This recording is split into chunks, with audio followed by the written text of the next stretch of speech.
Hola a todos, hoy venimos hasta la Feria del Libro de Viveros para estar con María García Giverós. Como Ángeles en un burdel o Babas de caracol son algunos de los más de 10 títulos que acumula su obra. Una obra que ha sido reconocida por la crítica con diferentes galardones como el premio de novela corta Gabriel Sigé o el premio de la crítica valenciana. Es un placer tenerle con nosotras, María. Muy bien, muchas gracias. Yo también, es un placer. ¿Cómo está yendo esta edición de la feria?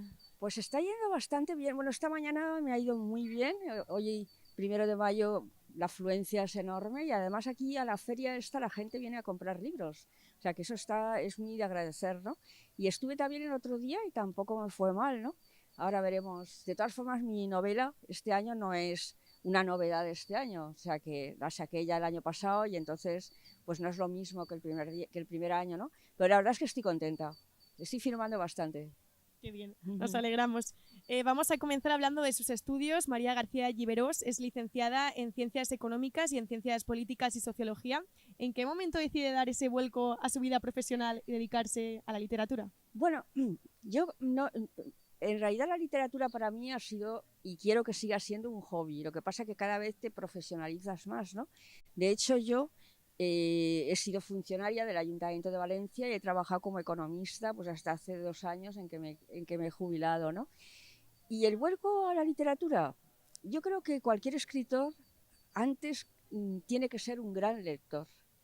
Y yo soy una lectora empedernida, ¿no? Es decir, a mí me encanta leer, me encantan las novelas, siempre he leído muchísimo, incluso cuando preparaba oposiciones tenía una novela en marcha, nunca he dejado de leer. Y yo creo que las personas que somos muy lectoras, antes o después nos planteamos el reto de decir, bueno, pues quizás yo también pudiera escribir.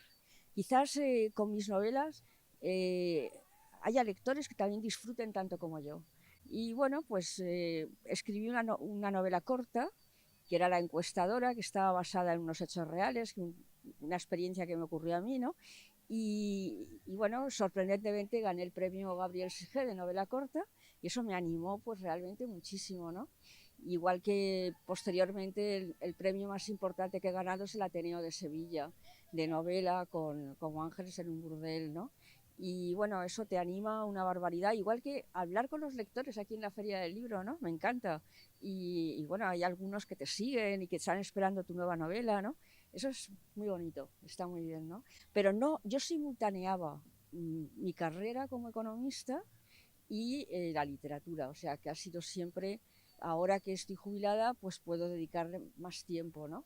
Pero no ha sido, yo no he dejado la economía o la sociología por la literatura, sino que las he simultaneado. Uh-huh. Y en su caso, ¿en qué se basa para hacer ficción? Pues yo me defino como una novelista o como una escritora realista, ¿no? Es decir, que me baso en la vida real. Es decir, yo lo que hago es, yo soy una gran observadora y yo observo a mis semejantes y me gusta decir que los escritores y sobre todo los novelistas somos un poco espías de los demás, ¿no? Y trato de ponerme en la piel de la gente. Soy de las que pienso que las cosas no son como parecen. Y entonces el material novelable lo encuentro en meterme en el interior de mis personajes, pues para realmente hacer aflorar esas contradicciones internas que todos tenemos y que muchas veces son los auténticos motivos de la conducta humana que rara vez se confiesan, porque en gran parte son inconfesables, ¿no?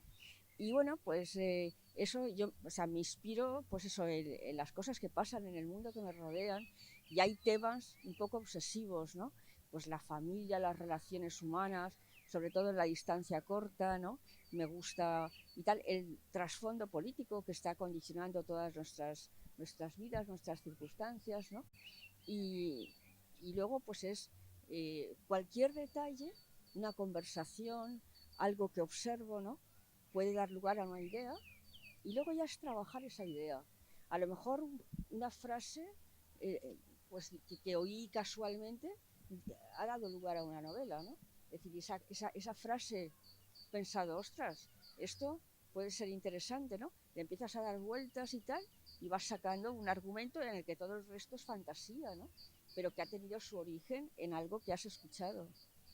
Pues además de la economía, la Uh-huh. literatura, también se ha dedicado al periodismo.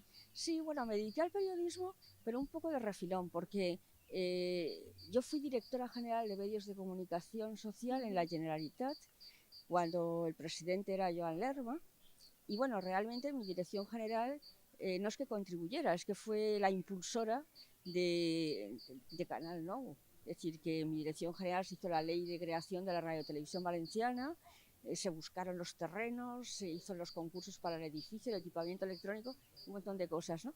Y después de estar 6 años allí, Pilar Miró, que era entonces directora de Televisión Española, o de Radio Televisión Española, me ofreció la delegación de Radio Televisión Española en la Comunidad Valenciana y la dirección de entonces se llamaba Itana y tal, ¿no? Y entonces lo acepté y fue una experiencia interesantísima. Dirigí Televisión Española en la Comunidad Valenciana durante un año, porque al poco tiempo Pilar Miró la echaron por un asunto bastante turbio político en contra de ella, que montaron unos adversarios, ¿no? Y yo decidí dimitir. Presenté la dimisión, me fui tranquilamente al Ayuntamiento de Valencia, donde tenía mi plaza de economista, que la había sacado por oposición, porque un consejo muy interesante es que no os metáis nunca en política si no tenéis las espaldas cubiertas. Esto es importante. Pero bueno, entonces conocí desde la Dirección General de Medios, pues la verdad es que tuve muchísimo contacto con todos los medios de comunicación valencianos, tengo grandes amigos entre los medios de comunicación y luego tuve la experiencia práctica de la televisión. Y luego he colaborado, pero he colaborado ya pues con artículos de opinión, con crítica literaria, pues con algunos medios, entre ellos pues Levante o El País, y las provincias, Cartagena, Turia, es decir que he colaborado bastante. Y en todos estos años de su experiencia en diferentes ámbitos, ¿se ha sentido infravalorada alguna vez por el hecho de ser mujer? Yo no me sentí infravalorada. Quizás he tenido la suerte, cuando tienes puestos de bastante responsabilidad, incluso se puede dar el caso contrario, ¿no? Que te supervaloren, lo cual tampoco es bueno, porque se espera demasiado de ti y a veces no puedes llegar, ¿no? Pero bueno, también es verdad que en la administración pública o en las empresas públicas, la relación entre hombres y mujeres, esa brecha salarial no existe, porque los sueldos y tal están establecidos por ley, ¿no? Y en función del puesto que ocupas tienes tu sueldo, seas hombre o mujer, ¿no? Y creo que también se cuida más la igualdad entre los sexos y tal, ¿no? Pero pero sé que existe esa brecha salarial, sé que hay que luchar, y lo que sí que es verdad es que hasta que llegas a un puesto de jefatura y tal, te lo has de currar mucho más que un hombre. Eso es verdad. ¿En qué aspecto se refiere? En todos los aspectos, en cumplir, por supuesto, horarios y tal, y en productividad laboral. Y normalmente las mujeres somos más productivas y no se nos reconoce. Y entonces, para que te lo reconozcan, pues es esto que tienes que arriesgar más y trabajar muy duro. Y me imagino que ojalá las cosas empiecen a cambiar. Uh-huh. Hace poco se conoció el nombre de Ida Vitale, de la Uh-huh. uruguaya que ha ganado este año el premio Sí, Cervantes. sí, Es la sí, quinta mujer que gana desde 1976, año en el que comenzaron a darse estos sí. premios. ¿Cómo considera que está la mujer en la literatura actual? Pues ahora estamos en una época muy buena porque todo este movimiento de Me Too y tal está ayudando, evidentemente, a que las mujeres, por lo menos, seamos visibles, que ese es un gran problema. Pero todavía hay una enorme desigualdad. Es verdad que ahora hay muchísimas más escritoras que cuando yo empecé, lo cual está fenomenal. Y que bueno, y también hay muchísimos más escritores, es decir, que la competencia es brutal, ¿no? Pero eh, todavía, si se ven los catálogos de editoriales y tal, ¿no? Pues la mayoría de hombres es asombrosa.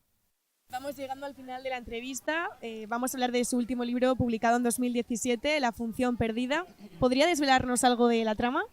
Sí, por supuesto.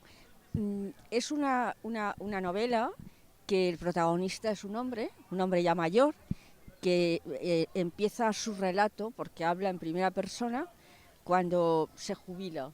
Ha sido un hombre muy poderoso y de repente la jubilación le supone pues enfrentarse a una especie de abismo que desconoce, ¿no? Y bueno, la historia cuenta un poco él mismo, y yo me he metido en la piel de un hombre para poder narrar, y cuenta un poco su proceso de transformación a partir de ese momento. Y también hace un poco balance de su existencia pasada, ¿no?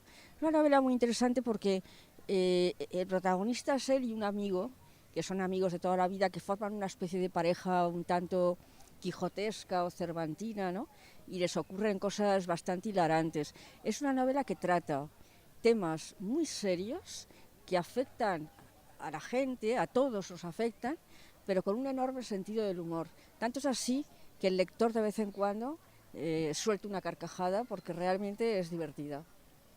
Para finalizar, queríamos conocer si está trabajando en algún proyecto que todavía no podemos saber, Sí, no hemos podido saber. sí, estoy trabajando en una novela nueva, pero efectivamente sobre eso no voy a decir nada porque es que si no se gafa. Es decir, hay que, hasta que no esté terminada, es mejor no hablar de ella, ¿sabes? Y no desvelarla. Pero sí, estoy trabajando en un nuevo proyecto. Vale. Esperamos, estaremos al tanto. Muchas gracias por estar con nosotras hoy aquí en la Lluna de Valencia. Y a vosotros nos vemos muy pronto. Buenos días, buenas tardes y buenas noches. Pues muchas gracias, ¿eh?